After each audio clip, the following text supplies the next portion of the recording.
I'm Greg Blythe from Never a Dull Moment, and on behalf of the Queen Store, I'm excited to show you how to use this 12-inch steel honing rod and show you the other features it has to offer. All right, so with this 12-inch steel honing rod, we have several features. First off, we have this ring in case you want to hook it in the kitchen. You might find a hook somewhere so that you can make it handy. We also have this really nice black lacquered wooden handle. And then we have this steel edge guard to protect the knife from cutting us. Now you're going to want to, I personally believe you're going to want to take the steel and put it down. We are going to, for the technique we're going to show you, we're going to take this knife and we're going to put the heel against the blade. We're going to turn it out 15 to 18 degrees and we're going to pull down and across. Okay, we're going to then move to the opposite side.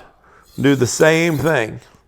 Trying to get the same angle. You can fluctuate within the 3 degrees. Take your time. It's not a race. And remember that this steel has been magnetized.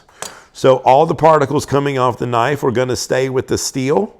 So that way it doesn't mess up your kitchen and that the particles don't come off the knife and in your food.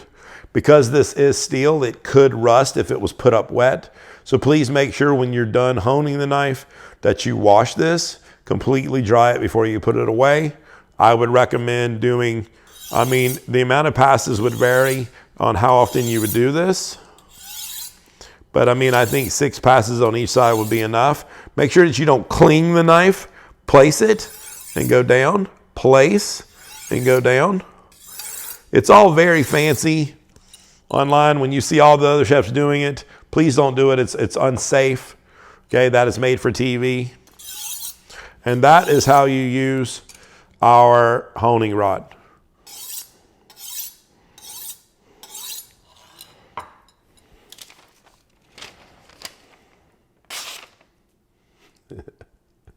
Now that's sharp. On behalf of the Queen Store, thank you for watching. I hope that was helpful.